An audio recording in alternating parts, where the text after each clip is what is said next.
Oh, Kevin, I'm sorry, but you were muted. Welcome, everybody. So Kevin just gave me an excellent introduction. I can do it again. No, that's right.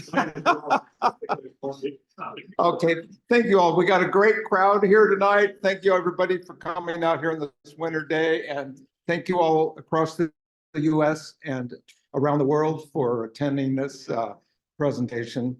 As Kevin would have said if he was unmuted, I'm Ron Larson, and I'm here tonight to talk about my new book on Lake Abert.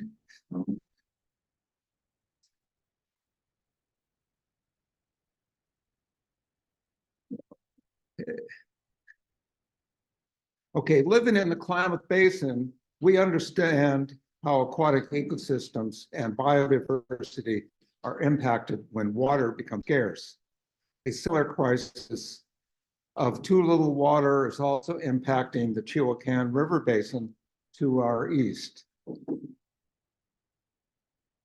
These are some of the recent scenes that you can see here on the screen are some of the things that I noticed recently at Lake Abert that showed me the lake was having problems. And too little water was reaching the lake, and the salinity was getting extremely high. And as a result, brine shrimp were dying, and also there was a bloom of halobacteria, which are bacteria-like organisms that only exist under very high salinities.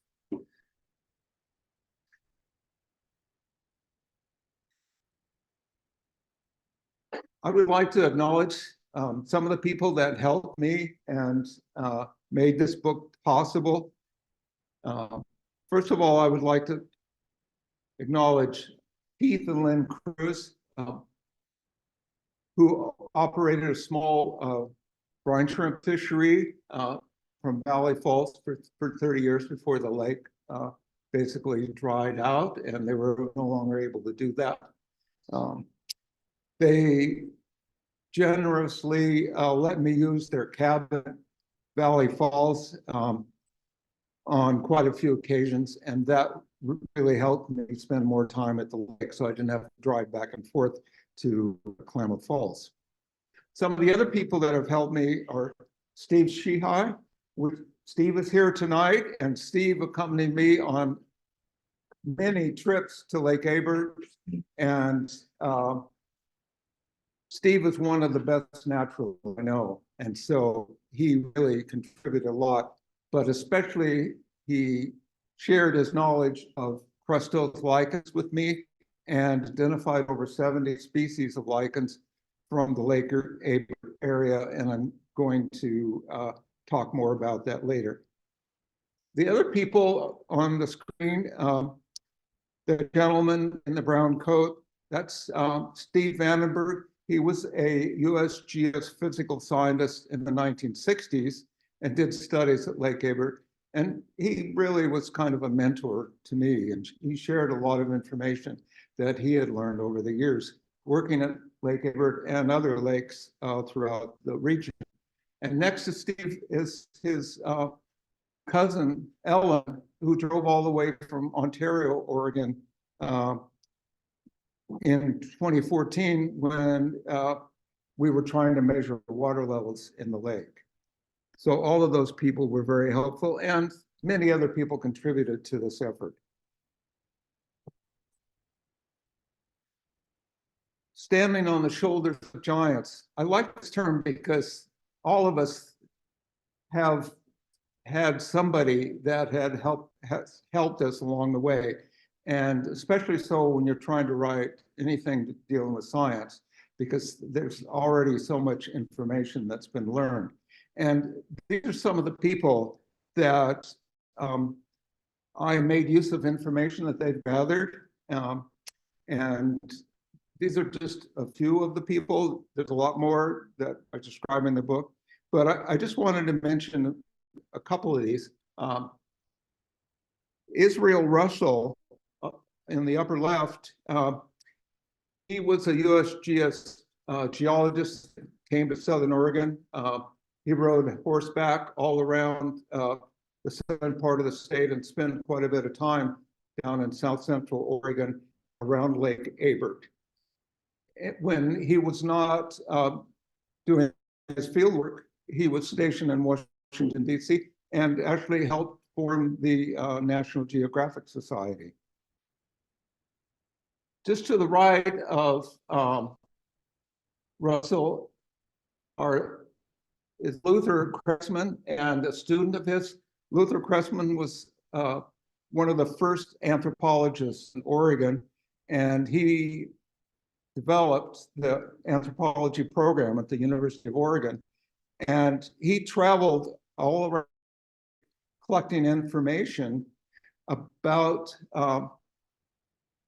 Indians. And one of the things he did, he wrote a paper on petroglyphs of Oregon, and he actually sent letters around to all the postmasters in the state asking them where people knew where petroglyphs occurred. And he got a lot of responses. So that was pretty interesting. And so there's a lot of other people. Let me mention Florence and Vernon Bailey down at the bottom on the left. They were a couple of naturalists. Florence was interested in birds, and she actually wrote a book about birds of the West Coast. And Vernon was a mammologist, and he did the first comprehensive study of mammals in Oregon, and wrote the first monograph. And he has pretty interesting accounts in there, including one of the last grizzly bears that lived in the southern Cascades, partly in Klamath County and then partly over in Jackson County. So that's a book that's really full of historical information.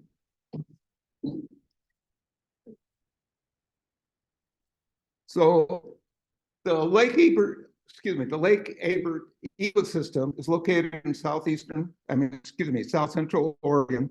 It's Oregon's 6th largest lake when it has water in it. And it's only hypersaline lake, meaning that the salinity is greater than that of the ocean. In fact, when the water levels are very low, it's up to 5 or 6 times as salty as the ocean. So that's very salty. Tens to hundreds of thousands of migratory water birds, mostly shorebirds, come to Lake Abert to feed during the summer. In the past decade, the lake has desiccated twice, and that has harmed the ecosystem. With climate change likely to make conditions drier in this part of the state, that's serious concern for the lake and this remarkable ecosystem. These are some of the topics covered in the book and that I will briefly mention tonight.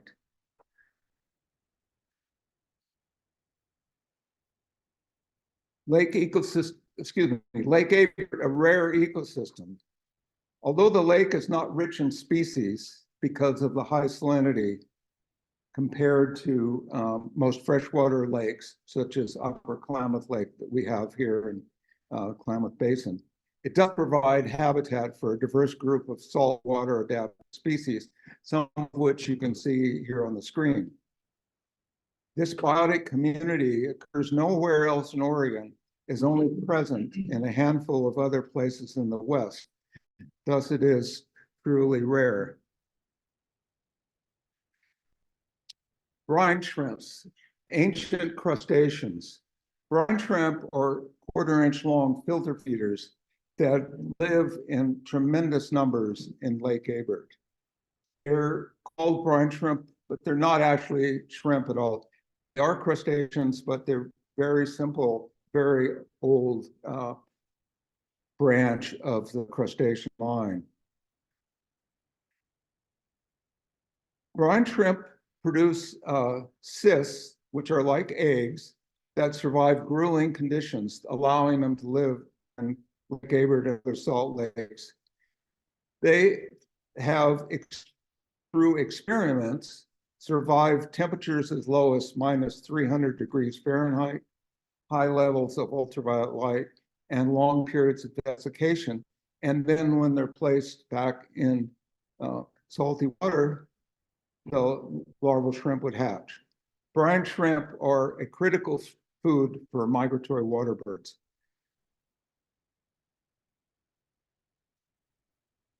Another key species found in the lake that's very important is the alkali fly. When conditions are favorable, adult alkali flies can be so numerous that from a distance they appear like tar washed ashore. At those times, the biomass of flies could equal that of several blue whales.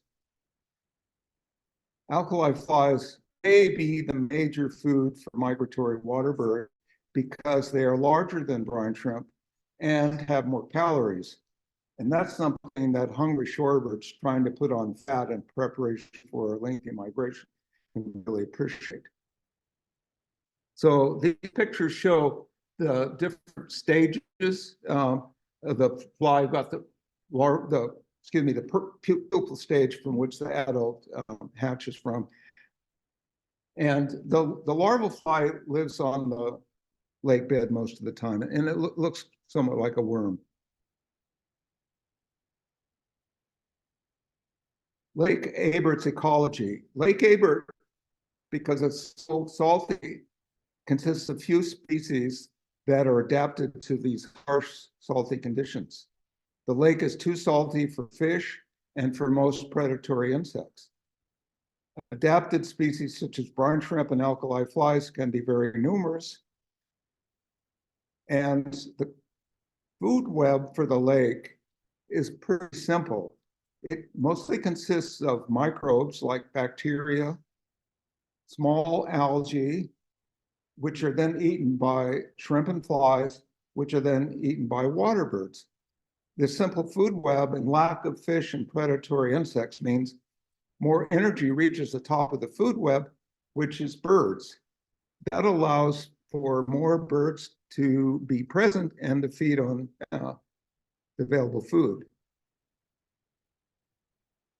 As I mentioned, Lake Abert provides seasonal habitat for a variety of migratory water birds, especially shorebirds. In fact, I was going to title my book Avocet Home because avocets were so common there. But the publishers decided many people wouldn't know what an avocet was. So we've got a 10-word title instead. All the birds shown here on the slide, except for the eared grebe in the upper left, are shorebirds, and most of these are common at the lake. Shorebirds vary a lot in the shape of the beak and the length of the legs, and those are important factors determining where the birds feed and what they feed on. For example, sandpipers primarily feed in water that's an inch or two deep and probe into the sediment for prey, whereas avocets with longer bills can forage in deeper water and can even sweep their bills across the mud gathering prey. So let's try this video. And this will show you avocet sweep feeding at Lake Abert. You can see it moving its bill back and forth across this watery mud. The water here is very shallow, and there's probably larval alkali flies on the surface. That bird was a female, and you can tell it's a female because the bill has a higher curvature for the males.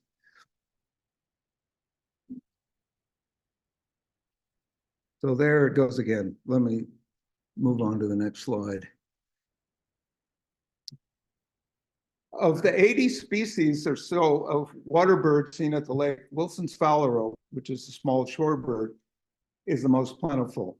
And in some years, its abundance is truly remarkable, as is apparent in this photo, and giving anyone tasked with counting them a migraine. Chris Hinkle of the band estimated that when he took this picture, there were several 100,000 phalaropes just in this one flock. And I dare anyone to dispute that number.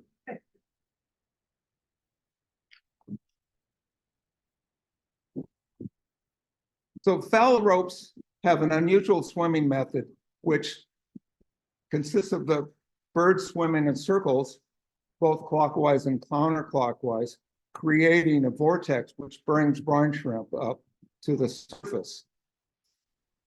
In this photo, in this video I took in August 2013, there were 10,000 phalaropes, mostly Wilson's phalaropes, spread over the surface of the lake, spinning in different directions like wind-up toys.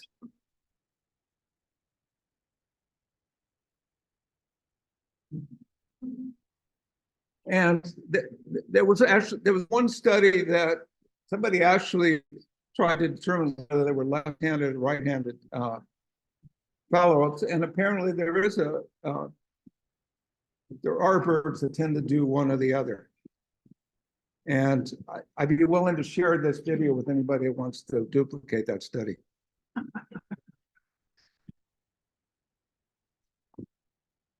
Let's see if we can get off this video. Okay. Phalaropes also forage on adult alkali flies, and this short video shows post-breeding Wilson's phalarope stalking flies. So watch how it slowly and stealthily got that fly. So I hope you noted how it selected a single lone fly and then stealthily approached it.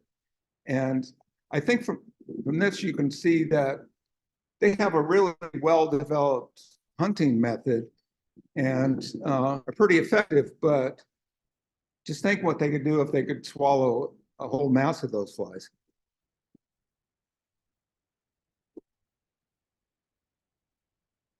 The problem is you have to find a single fly, because obviously trying to get one of those flies and where there's masses of them, it just causes the whole flock of flies to fly up.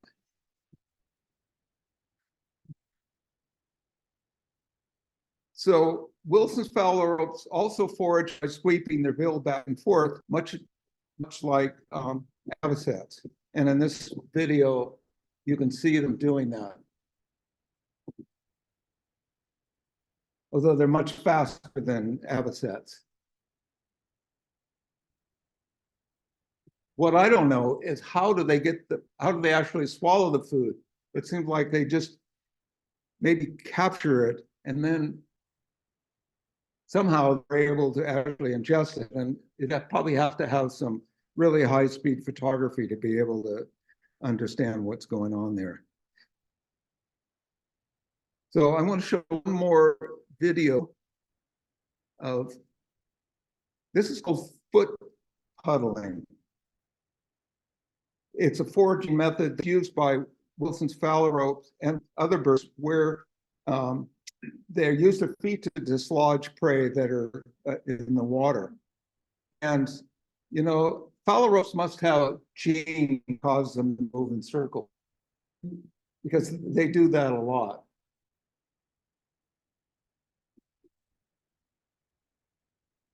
So I think you get the idea. This one is obviously a counterclockwise bird.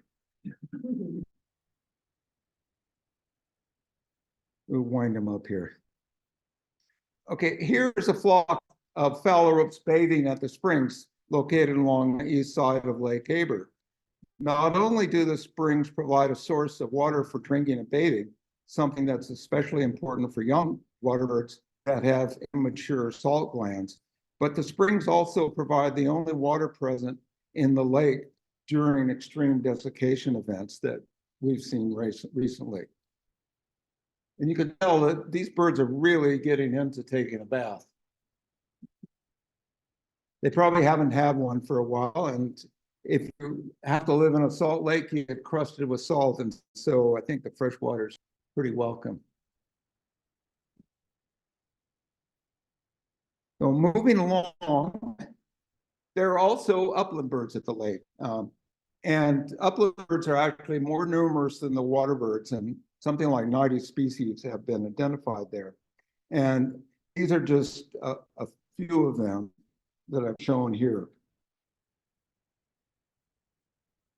I'm not going to go into any detail on these. You'll have to read the book.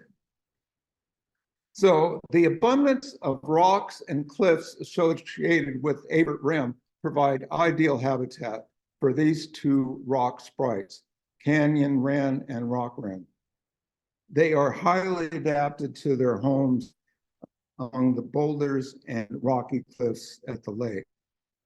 I want to see if we can play this little audio clip that I stole off the web for this rock wren.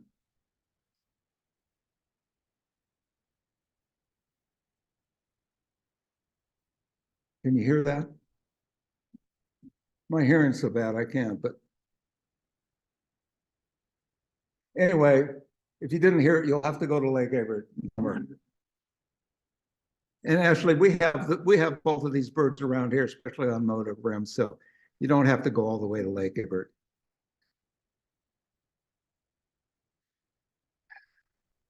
Okay, moving along. The abundance of rocks throughout the area provides substrates for lichens. Steve Sheehai, who's here tonight, has identified more than 70 species from around the lake.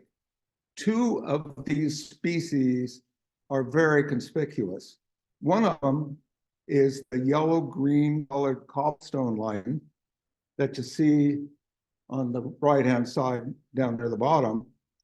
And it is a lichen that's very conspicuous on the steep cliffs of Abert Rim near its south end. And when Russell visited the lake in 1880s, remember that's the geologist that also helped found the National Geographic Society. He said the palisade rising abruptly from the eastern shore of Abert Lake, he called it Abert Lake then, has a deep brownish tone, relieved by a growth of bright yellow lichens, and is grand in its barren ruggedness, especially towards evening, when its inherent richness is heightened with sunset tints. And any of you that drove along the Highway 395 on Lake Abert, you can appreciate that those cliffs face towards the west. So of course they would be exposed by the setting sun. And it is pretty phenomenal. It's probably one of the few lichens that you can see from 10 miles away. The other conspicuous lichen is the reddish-orange sunburst lichen, which is on the left-hand side, the second one down, and also down near the bottom. And then over here on the other side where it says wood rat marker. The interesting thing about this lichen is that it's present on almost every boulder on the north and east sides near the lake. And it's all associated with these wood rat markers.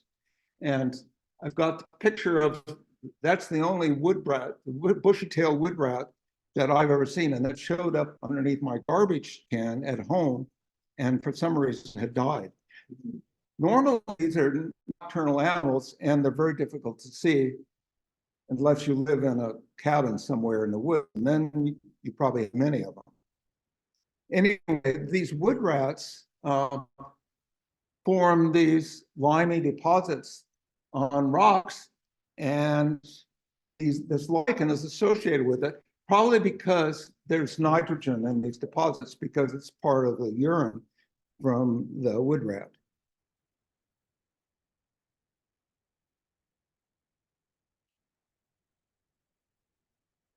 There are also numerous other, there are also numerous plants that are found in wildflower meadows and rock gardens around the lake.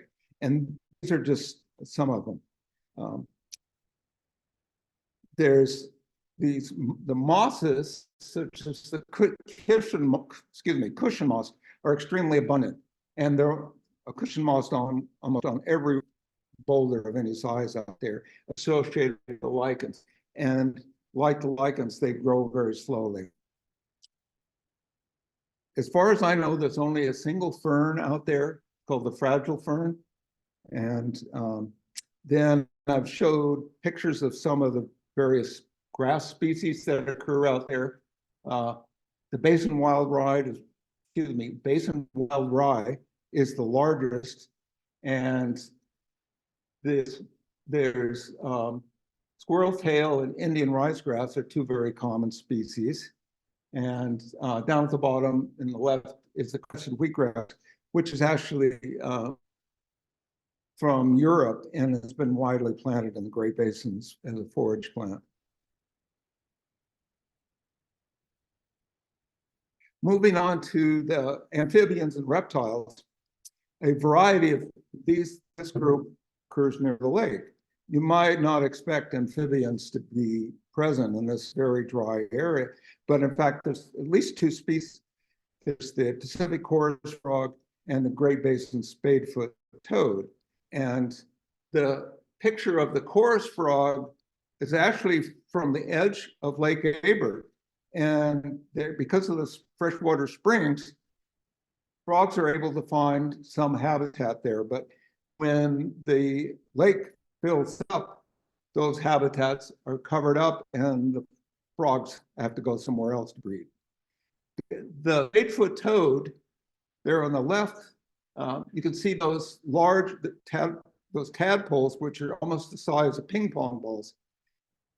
They can mature in just about a month's time. They have extremely rapid growth rates. And the reason for that is because the habitats that they occur in are very short-lived. They quickly dry out. And the little toadlet, which is on my hand, which is about the size of a quarter, that's the only close to adult size spadefoot toad I've seen, because the spadefoot toad adults are pretty much only found during the spring and are nocturnal. For about 8 months of the year, they hibernate by digging a hole and burying themselves. So they have a pretty well adapted life history for this dry environment.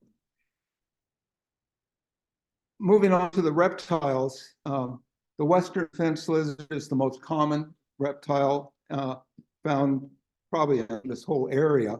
And it's especially prevalent in the spring when it's out sunning itself and displaying.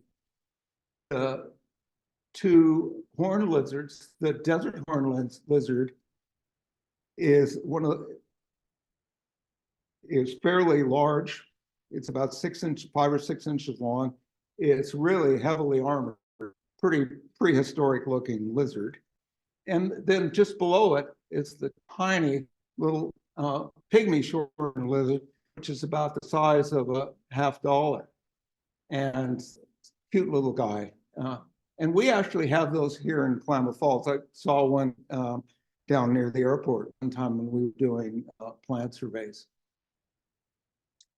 The leopard lizard is found throughout the Great Basin and in many parts of Eastern Oregon. It's a fairly common lizard. And then we get to the two snakes, the Pacific gopher snake. That's a species that we have here in Klamath Basin. In fact, we had one that tried to get into our house once. And luckily, I was able to find it and discourage it from doing that. Yeah. Down there at the bottom is the Great Basin rattlesnake, and it's pretty rare species. I have not seen very many. And actually, the one that's shown here in the photograph showed up at my friend's house in Valley Falls. We were outside having a picnic lunch, and I looked around, and there was a rattlesnake crawling around the side of the house. And he was just as surprised as we were. He was probably there to take advantage of a lot of the ground squirrels that had lived around the house. What you probably can't see unless you're close to the screen is that there's actually a tick on the head of the rattlesnake. So even reptiles get ticks.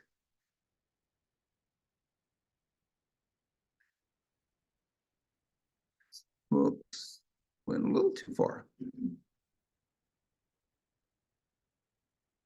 Okay, mammals. So here are some of the larger, more conspicuous mammals, some of them being familiar to most of you. When Steve Shihai and I visited the lake, one of the things that Steve liked to do was to look out on Neighbor Rim to see if he could find bighorn sheep. And I always thought he was wasting his time, but Steve has some of the best vision I've seen, or at least he can make up things back. But you know, when he said he saw something, I put my binoculars on it. Sure enough, half-mile away was a bighorn sheep. I think he should be doing guide service. But so bighorn sheep are one of the larger mammals that occurs out there, and there is a herd on Lake Abert. And you know, the only problem finding bighorn sheep is being able to know where they're at, because they move around a lot. So you know, we've seen them, well, Steve and I have seen them right on the highway, in fact. So they're not really afraid of people. So I don't see that they're really a sporting animal. But the one animal I wanted to talk about is down there at the lower right, is the white-tailed antelope ground squirrel.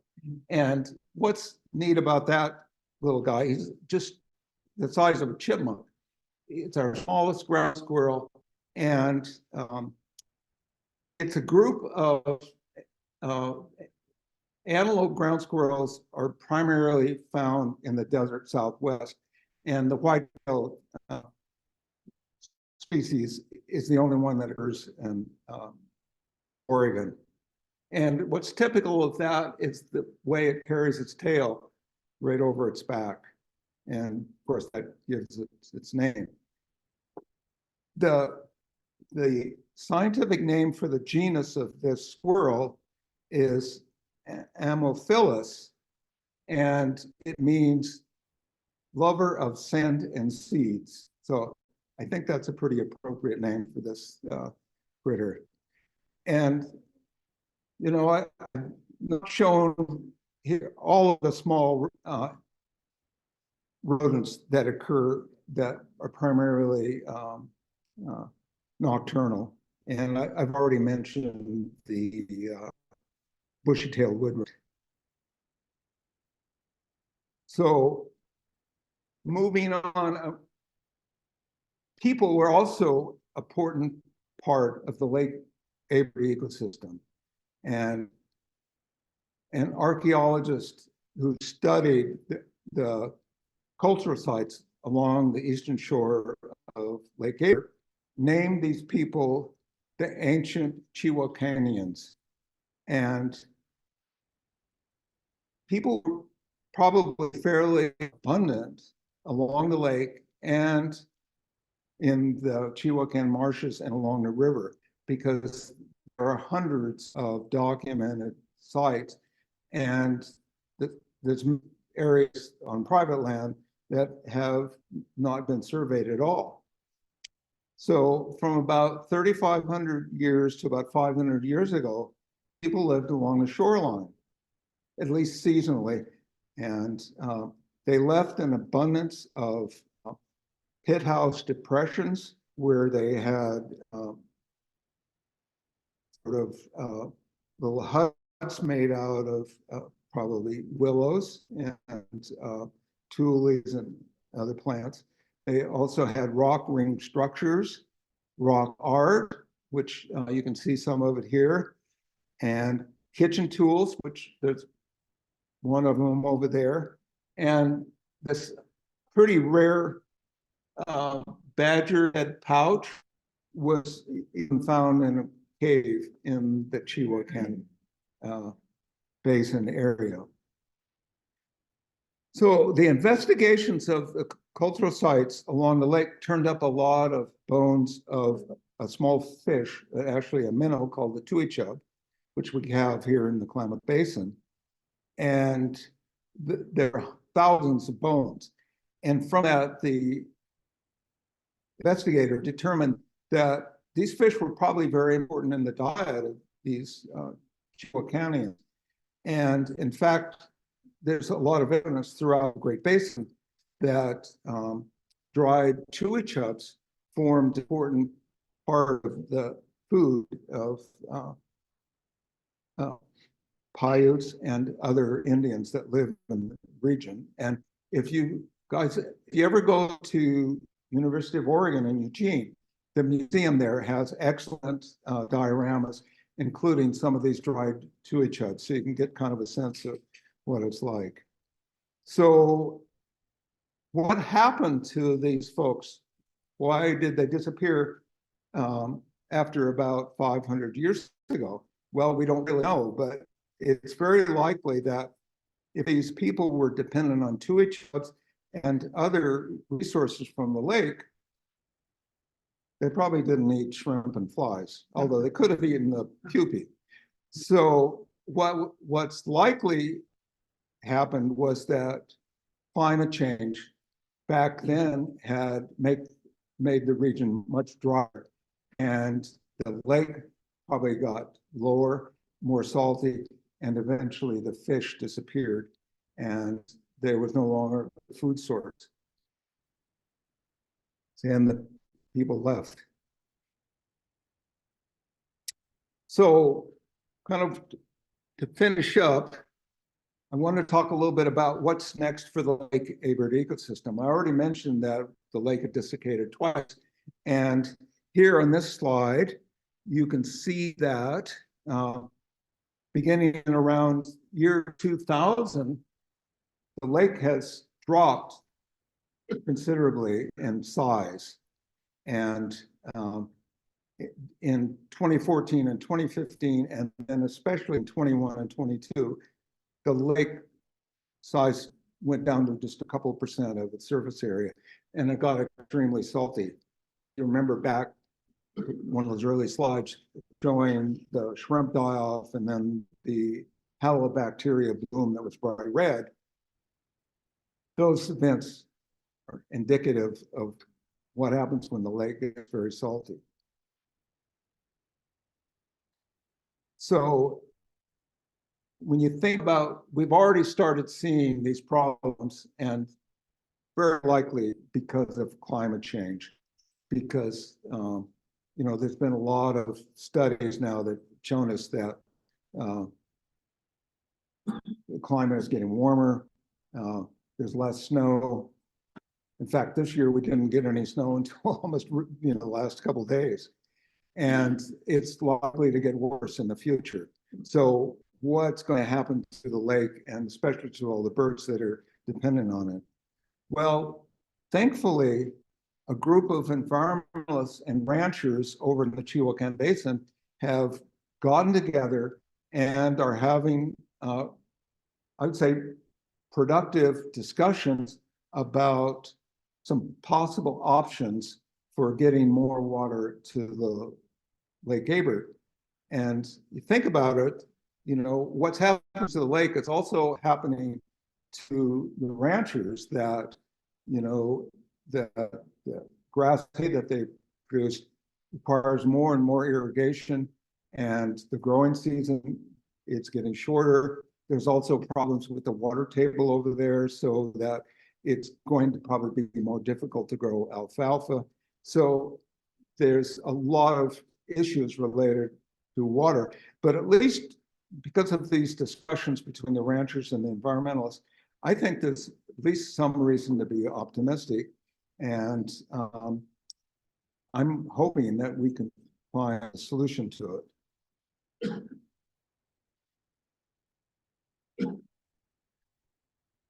So I want to thank you guys for your attention, those of you that are here in the audience, and everybody out there in Zoom land.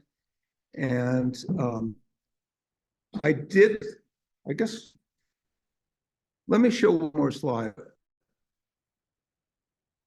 I did want to talk a little bit about shorebird declines and kind of to re-emphasize why Lake Abert is so important. And as you can see on this slide, some birds are doing pretty well. Up there at the upper right-hand side, you can see that geese and swans since the 1970s have increased substantially, 1,000% population expansion. And in some areas in Arctic, especially around Hudson Bay, there are so many snow geese that they're damaging the tundra. But even dabbling and diving ducks are doing pretty well, at least in part of the areas. This is for whole U.S. This doesn't necessarily mean that, for example, the Pacific fly, which is obviously got problems, that birds are not doing so well. But this is the whole entire U.S. where conditions are better. And in general, most water birds are also increasing. So down there, that arrow is, it shows that shorebirds have declined by 33% since 1970. And so I think that's good justification for trying to get more water to the lake to help the many species of shorebirds that occur there. And we're hopeful that that can be done.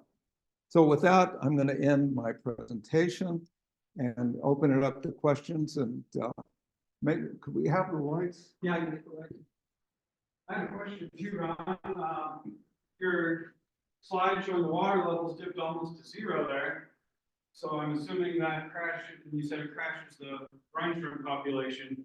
So I'm wondering if and how they rebound, if their cyst-like eggs are like viable in the mud for decades or Yeah, years. that's a great question, Jeff. The question was, you know, that I mentioned that Lake Abert has desiccated twice in the last decade. And the question was, well, have we seen any reason to be hopeful that the ecosystem is recovering? And actually we have. The brine shrimp, you know, they're really well adapted to this kind of situation because they have this dormant cyst that can be desiccated actually probably for many years. Alkali flies don't have a dormant stage. They need to be present in small numbers. And because of the springs around the lake, there is enough habitat to have a small population of alkali flies live there. And so after the 14 and 15 and 21 and 22 desiccation events, the lake did come up, and we did see a pretty good response of the flies, which are the most visible, and also in the birds. The numbers of birds were not as high as they were in some early years when East Cascade Audubon was doing the bird count, but they have come up, and so that's pretty encouraging.